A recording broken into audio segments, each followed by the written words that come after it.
하나님 아버지, 오늘도 우리가 하나님 앞에 말씀을 듣습니다. 말씀을 전하는 자나 듣는 자가 한 성령으로 충만하게 하여 주시고, 하나님이 우리에게 가르치시고자 하는 것이 무엇인지 제대로 알고 분별할 줄 아는 믿음의 사람들이 되게 도와주시옵소서. 믿음으로 헌금한 손길들 위에 복을 주시고, 하나님이 우리와 늘 함께하고 계심을 기억하는 거룩한 교회가 되어져 가도록 주여 역사하시고 함께하여 주시옵소서. 예수님의 이름으로 기도하였습니다. 아멘. 하나님의 말씀은 열왕기하 4장 1절에서 7절까지 말씀을 함께 합독하겠습니다. 열왕기하 4장 1절에서 7절까지 말씀입니다. 함께 읽습니다. 시작. 선지자의 제자들의 아내 중에 한 여인이 엘리사에게 부르짖어 이르되, 당신의 종 나의 남편이 이미 죽었는데 당신의 종이 여호와를 경외한 줄은 당신이 아시는 바니이다. 이제 빚준 사람이 와서 나의 두 아이를 데려가 그의 종을 삼고자 하나이다 하니, 엘리사가 그에게 이르되, 내가 너를 위하여 어떻게 하랴? 내 집에 무엇이 있는지 내게 말하라. 그가 이르되, 계집종의 집에 기름 한 그릇 외에는 아무것도 없나이다 하니, 이르되, 너는 밖에 나가서 모든 이웃에게 그릇을 빌리라. 빈 그릇을 빌리되 조금 빌리지 말고, 너는 내 두 아들과 함께 들어가서 문을 닫고 그 모든 그릇에 기름을 부어서 차는 대로 옮겨 놓으라 하니라. 여인이 물러가서 그의 두 아들과 함께 문을 닫은 후에 그들은 그릇을 그에게로 가져오고 그는 부었더니 그릇이 다 찬지라. 여인이 아들에게 이르되, 또 그릇을 내게로 가져오라 하니, 아들이 이르되, 다른 그릇이 없나이다 하니, 기름이 곧 그쳤더라. 그 여인이 하나님의 사람에게 나아가서 말하니, 그가 이르되, 너는 가서 기름을 팔아 빚을 갚고 남은 것으로 너와 내 두 아들이 생활하라 하였더라. 아멘.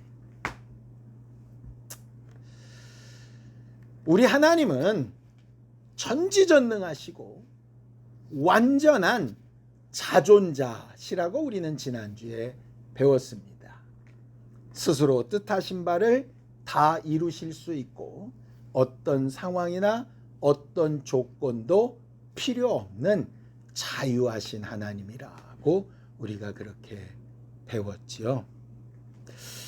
하나님께서 그렇게 자유한 능력으로 모든 것을 만드실 때에 아브라함을 비유해서 말씀하신 것처럼, 없는 것을 있는 것처럼, 죽은 자를 산 자처럼 능히 부르실 수 있는 하나님이라고 하는 고백을 듣게 됩니다. 하나님은 모든 것을 자기의 마음대로, 자기의 뜻대로 하실 수 있는 분이시기 때문에 처음부터 끝까지 모든 것을 자기 혼자 다 이루시는 분이냐? 문제는 그게 아니라는 거예요. 하나님은 홀로 모든 것을 하실 수 있지만 혼자 다 하시지 않고 우리와 무언가를 함께하고 싶어 하십니다. 성경을 좀 보죠. 고린도전서 3장 9절입니다. 함께 읽습니다. 시작. 우리는 하나님의 동역자들이요 너희는 하나님의 밭이요 하나님의 집이니라 라고 이렇게 되어져 있죠. 하나님이 우리를 동역자, 함께 일하는 자로 삼으시고 거하는 처소로 삼으시고 하나님의 일을 위하여 씨 뿌려질 밭으로 삼으셨다라고 이렇게 말합니다. 도대체 하나님과 우리가 어떻게 동역한다는 것인지, 하나님은 완벽한 자유자이시고 우리는 한계가 있는 존재인데 그게 어떻게 조화될 수 있는 것인지, 방금 읽었던 고린도전서 3장 9절 그 앞에 3장 6절에서 7절까지에 보면 고린도 교회가 세워져 나가는 과정을 이렇게 설명을 합니다. 바울은 심었고 아볼로는 물을 주었으며 하나님은 자라나게 하셨다라고 이렇게 말하죠. 심는 수고가 필요하고 물 주는 수고가 필요한데 그 심는 것과 물 준 것을 완성시키는 것이 자라나게 하시는 하나님의 능력이다라고 하는 뜻입니다. 심는 것이 필요 없는 것이 아니고 물 주는 것이 필요 없는 것은 아닌데 심는 것과 물 주는 것만으로 완벽할 수 없고 뜻을 이룰 수 없기 때문에 하나님의 역사가 반드시 필요하다는 거예요. 하나님이 자라나가게 하실 때 스스로 심으실 수도 있고 심으로 스스로 물 주실 수도 있지만 어느 누구에게든 심는 일을 맡기시고 어느 누구에게든 물 주는 일을 맡기신다는 겁니다. 예수님의 비유 가운데 한 포도원 주인이 새벽부터 나아가서 일꾼들을 이렇게 부릅니다. 그냥 자기가 하고 싶은 대로 일할 수 있지만 맨 마지막 1시간밖에 일하지 못하는 사람일지라도 일 못하고 가만히 있으니 그를 위해서라도 그를 고용해서 일을 시키시는 주인으로 묘사하고 있죠. 하나님과 우리가 동역한다고 그래서 하나님과 우리가 1대1로 같은 조건으로 한다는 뜻이 아닙니다. 하나님이 하시는 일의 일부를 우리에게 맡기시고 우리가 할 수 있고 잘할 수 있는 부분을 우리에게 맡기시고 나서 그 일한 것에 대하여 상을 주시기도 하고 평가도 하신다는 말이죠. 그래서 우리가 믿음으로 살아가는 삶을 살 때 구분해야 될 것들이 있습니다. 하나님이 하실 일인지 내가 할 일인지, 내가 할 수 있는 일인지, 내가 할 수 없으니 하나님 앞에 전적으로 의지해야 될 일인지, 이것을 잘 분별하는 지혜가 필요합니다. 그리고 그 두 가지가 합력하여 잘 어우러져서 선을 이루는 것이 필요하지요. 교회도 마찬가지입니다. 목사가 해야 될 일이 있고 성도들이 해야 될 일이 있겠죠.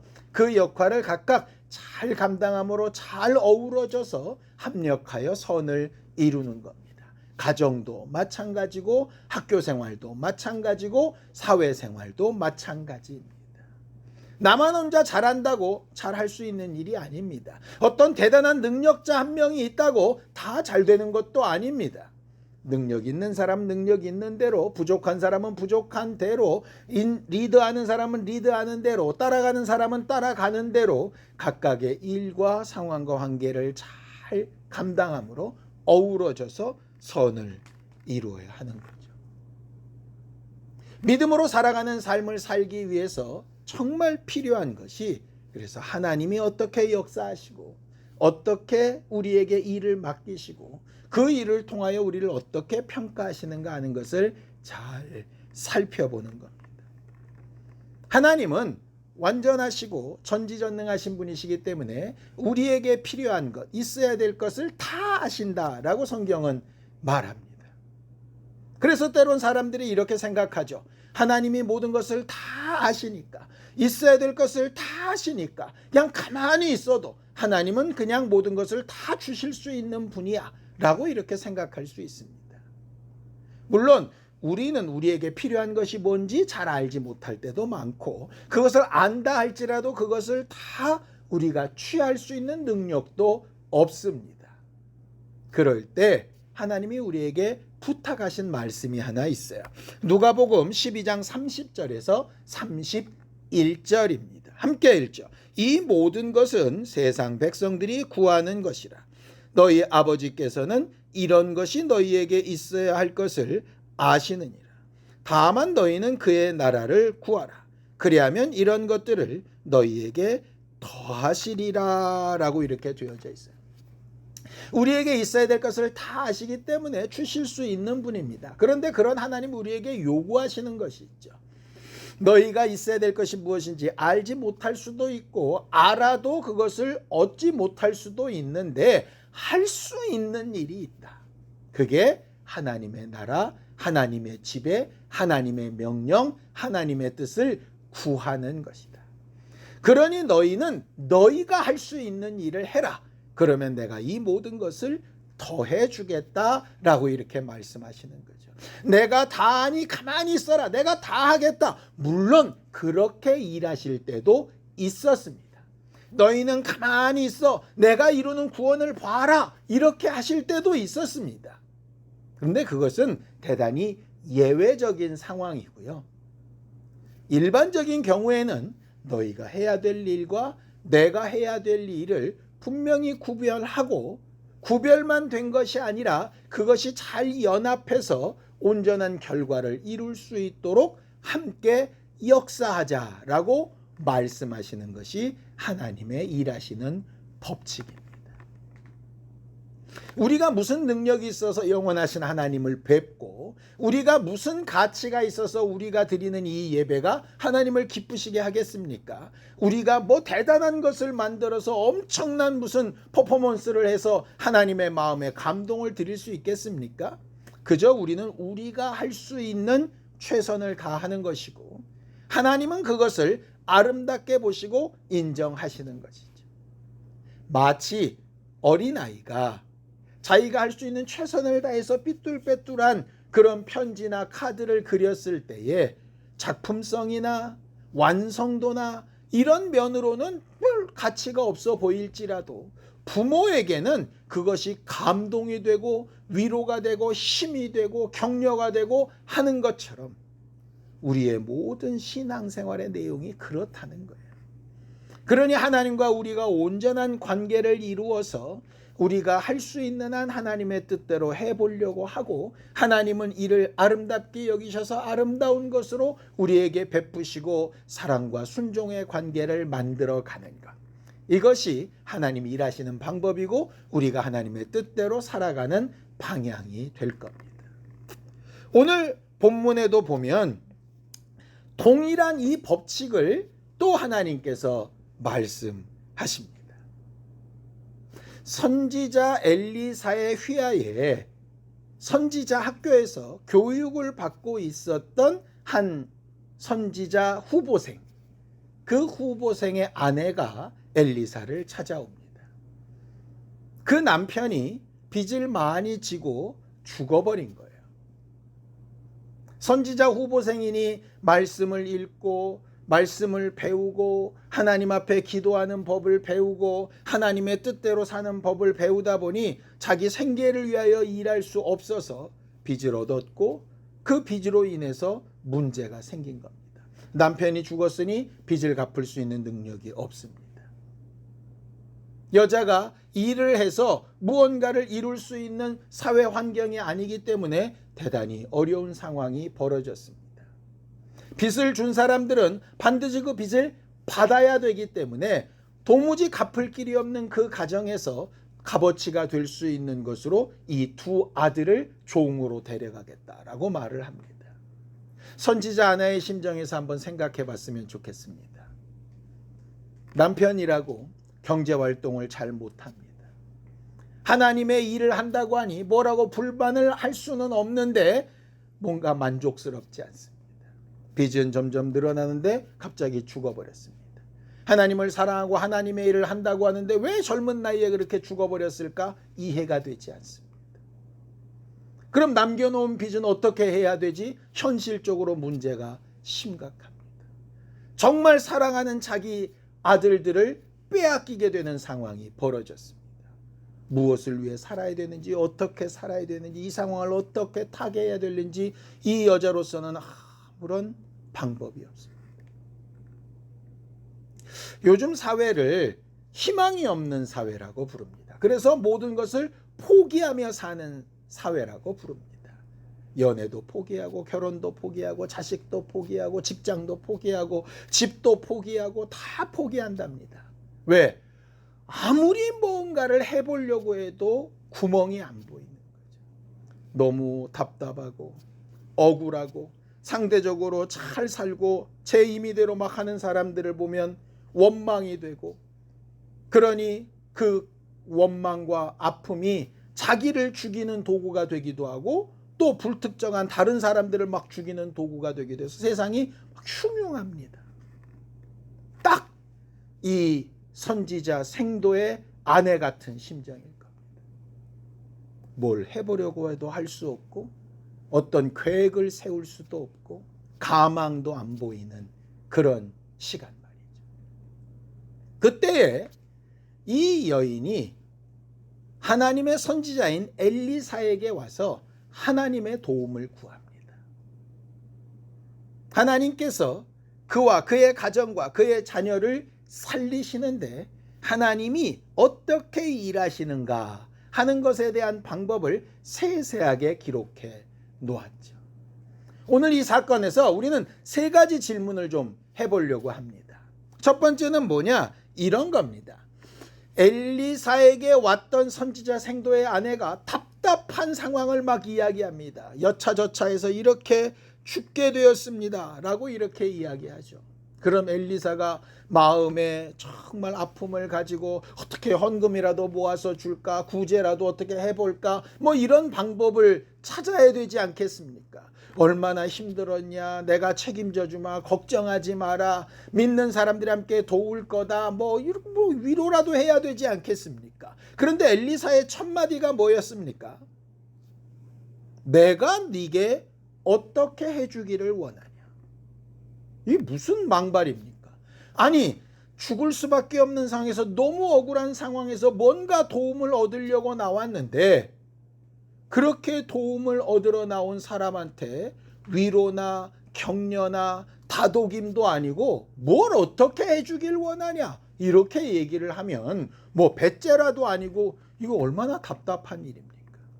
여자로서는 할 수 있는 일이 하나도 없고 너무나 절망스러운데 그 절망 가운데 자기도 죽고 자녀도 죽고 할 수 없어서 살 수 있는 유일한 길, 그래도 한 가지 희망이 있는 길, 자기가 할 수 있는 유일한 일, 간구하고 기도하는 심정으로 엘리사를 찾아와서 막 이야기하는 겁니다. 내가 할 수 있는 건 이렇게 간구하고 내 사정을 아뢰는 것뿐이니 하나님께서 좀 도와주시라고 이렇게 이야기하러 갔는데 엘리사는 얼토당토하는 얘기를 하는 거죠. 만약에 그 말에 마음이 상하고 시험에 들어서 하나님 없다고, 필요 없다고, 지금까지 섬긴 게 무슨 의미가 있냐고, 다 죽어버리겠다고 이랬으면 아마 끝났겠지요. 근데 이어지는 질문이 참 새롭습니다.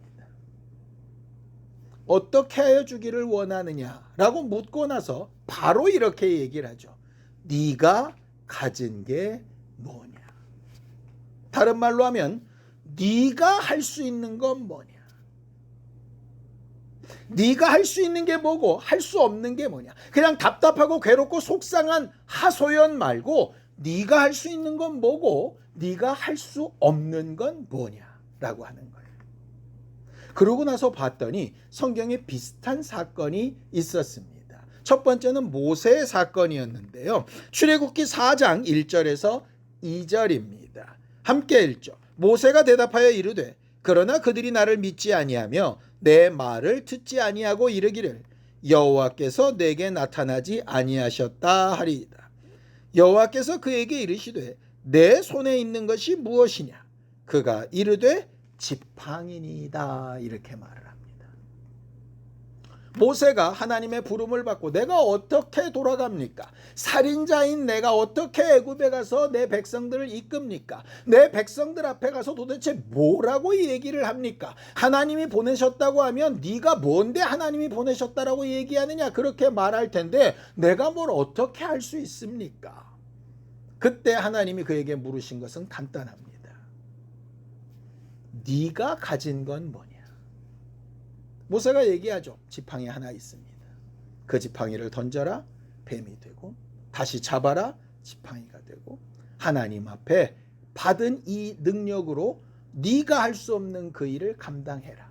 네가 가지고 있는 지팡이 하나와 그 지팡이로 이룰 수 있는 하나님의 능력이 합쳐져서 선이 이루어질 거다 이렇게 말하는 거죠. 또 똑같은 사건이 오병이어의 이적에도 있습니다. 마가복음 6장 38절입니다. 이르시되 너희에게 떡 몇 개나 있는지 가서 보라 하시니 알아보고 이르되 떡 5개와 물고기 2마리가 있나이다 하거늘 이렇게 말을 하죠. 예수께서 많은 사람이 굶주리는 것을 보시며 너희가 먹을 걸 줘라 이렇게 얘기하십니다. 말도 안 되는 얘기입니다. 제자들이 어떻게 그렇게 할 수 있습니까? 라고 물을 때 이렇게 물으셨죠. 니들이 가진 건 뭐냐? 떡 5개 물고기 2마리 뿐입니다. 이걸 가지고 뭘 어떻게 할 수 있겠습니까? 그때 내게로 가져오라 이렇게 하셨어요.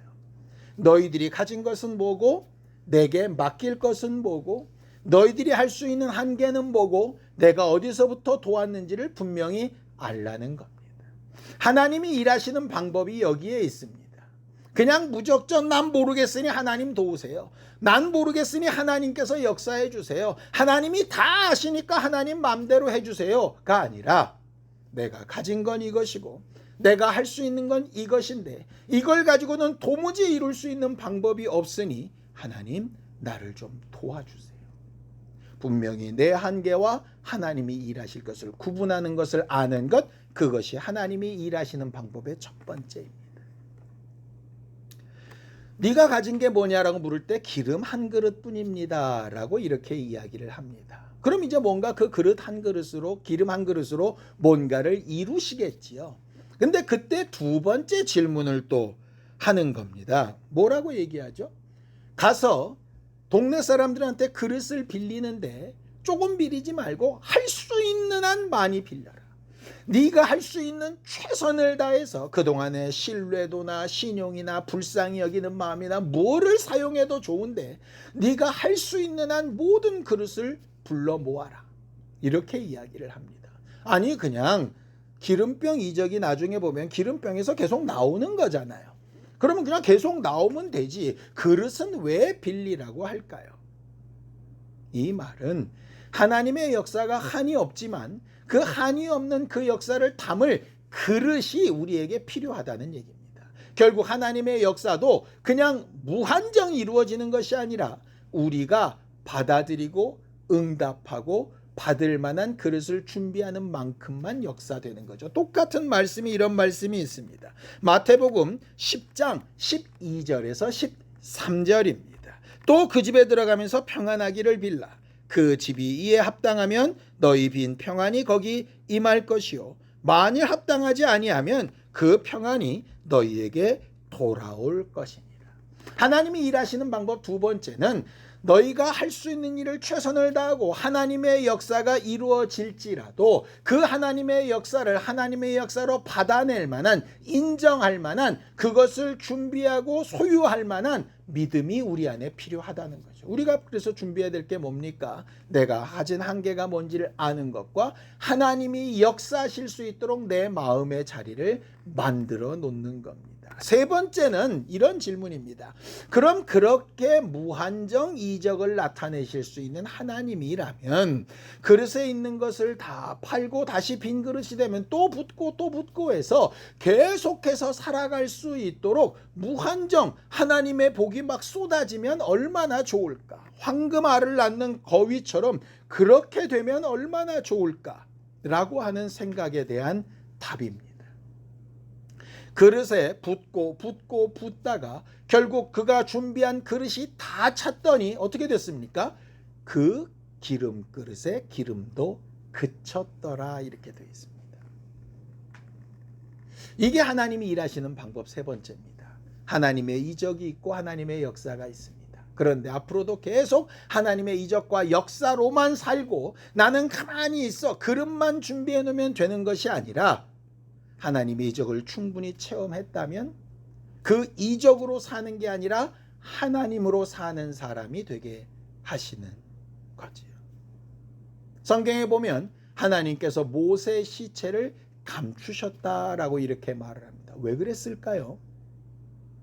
또 영화 같은 데 보면 하나님의 성궤를 찾고 예수 그리스도께서 성찬하셨던 마지막 성배인 성잔을 찾고 뭐 이런 내용들이 나옵니다. 그런 것들이 왜 지금 있지 않을까요? 그런 것들이 실제로 남아있으면 그게 굉장한 믿음의 근거가 될 수도 있는데 왜 그런 내용들이 없을까요? 비슷한 예가 하나 있었습니다. 이스라엘 백성이 광야에서 하나님을 배신했다가 불뱀에 물리는 사건이 있었죠. 불뱀에 밀려서 다 고통스러워 죽게 되어졌을 때 하나님께서 방법을 하나 알려주셨습니다. 놋뱀을 만들어서 장대에 달아 그것을 쳐다보는 자는 나을 거다 그랬습니다. 그걸 쳐다보고 나은 사람들이 수두룩빽빽했습니다. 하나님께서 어떻게 일하시는지, 사람이 할 수 없는 그 일로 어떻게 역사하시는지, 바라보라 하는 그 명령에 순종한 사람들이 어떻게 됐는지 그들은 분명히 하나님의 능력을 체험했습니다. 그 일이 끝나고 그 놋뱀이 없어졌어야 되는데 그 놋뱀이 계속 남아서 뭐가 되느냐? 우상이 됩니다.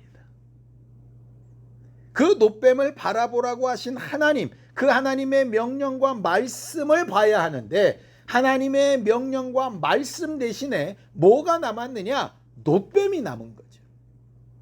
모세를 사용하신 하나님이 남아야 되는데 모세가 남는 겁니다.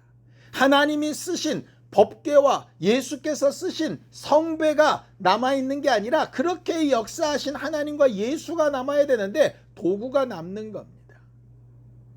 교회에도 있죠. 하나님이 쓰신 일꾼이 분명히 있습니다. 목사 있을 수도 있고 집사 있을 수도 있겠죠. 그런데 그걸 쓰시고 일하게 하신 하나님이 남아야 되는데 자칫 잘못하면 목사가 남고 사람이 남는 겁니다. 건물이 남고 돈이 남는 겁니다. 그러다 보니 하나님으로 맹세하면 아무 의미가 없는데 제단 위에 금으로 맹세하면 뭔가 남는 것처럼 보이는 착각에 빠지게 되는 거죠.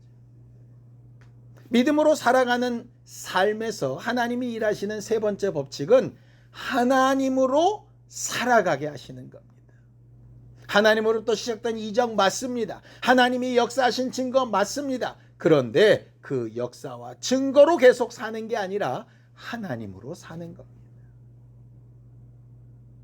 한계를 느끼게 하시던 한계를 느끼는 대로, 하나님이 도우실 땐 하나님의 도움대로, 연합하는 사람들과의 관계에서는 관계대로, 하나님께서 이끌어 가시는 대로 하나님으로 인하여 살아가는 겁니다.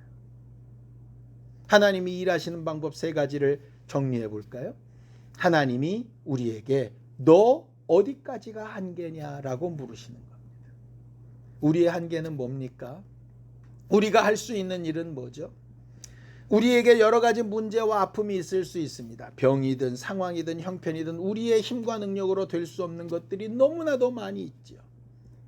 그럼 그런 것들로 인해서 마음 상하고 힘들어하고 괴로워할 수 있는데 그 다음 어떻게 하면 해결받을 수 있겠습니까? 내가 할 수 있는 건 뭐지? 이 선지자 생도의 아내처럼 기도할 수 있고 간구할 수 있고 하나님의 도우심을 구할 수 있습니다. 두 번째는 하나님께서 도우시겠다 하시는데 내 한계를 넘어서는 하나님의 능력으로 역사하시는데 뭐가 필요하겠습니까? 하나님이 일하실 수 있는 공간이 필요하죠. 믿음이 필요하고 하나님을 신뢰하는 것이 필요하고 하나님이 명령하신 말씀대로 순종할 수 있는 힘이 필요합니다. 아무것도 없는 집에, 빚만 많은 집에, 아이를 뺏길 만한 집에 그런 사람이 정말 급해 보이는 일을 처리해야지 동네에 돌아다니며 다른 사람들 집에서 그릇을 빌리는 게 말이 되는 얘기입니까? 떡 5개와 물고기 2마리 가지고 수만 명을 앉혀놓고 그들을 막 나눠준다고 하는 게 말이 되는 일입니까? 그런데 그들의 마음 바탕이 하나님이 일하실 것을 기대하는 믿음으로 열려져 있을 때 하나님의 역사가 일어났던 것 우리가 볼 수 있습니다. 마지막으로 중요한 것, 그런 역사와 응답이 있을 때 그 응답과 그 역사와 그 이적과 어떤 사건과 어떤 기억을 의지하는 게 아니라 그것을 하신 하나님을 신뢰하며 의지하는 것이 정말 필요합니다. 간혹 우리는 어떤 방법으로 응답받았던 체험이 있을 때 똑같이 그 방법을 따라가려고 하는 실수를 범할 때가 많이 있습니다. 오늘 내게 하실 일, 오늘 내게 부탁하실 것이 뭔지를 기다려 보는 게 필요하죠. 우리는 신앙생활하면서 우리의 한계를 인정하기를 원합니다. 아는 것과 깨닫는 것과 생각하는 것의 한계를 분명히 알게 되기를 원합니다. 하나님께서 역사하시고 일하시는 증거를 보는 기쁨이 우리 안에 충만하기를 원하고 하나님께서 우리와 함께 하시는 증거를 나타내 보일 수 있는 믿음의 사람들이 될 수 있기를 예수님의 이름으로 축원합니다. 함께 기도하시겠습니다. 하나님 아버지, 하나님께서 우리와 함께 하시고 도우셔서 우리의 연약함과 부족함과 한계를 분명히 인정하며 살게 하여 주시고, 하나님께서 일하실 것을 기대하는 믿음과 하나님으로 일하시게 하는 거룩한 심령들로 일할 수 있게 역사하여 주시옵소서.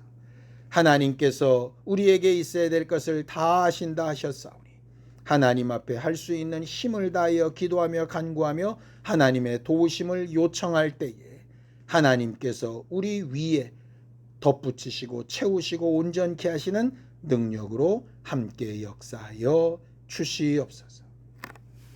이제는 우리 주 예수 그리스도의 은혜와 하나님 아버지의 극진하신 사랑과 성령님의 감동하시고 함께 하시는 분명한 증거가 주의 능력을 보며 어떻게 그 능력으로 인하여 살 것인가를 지혜롭게 깨닫고 순종하려는 우리 모두 위에 이제부터 영원까지 함께 있을지어다. 아멘.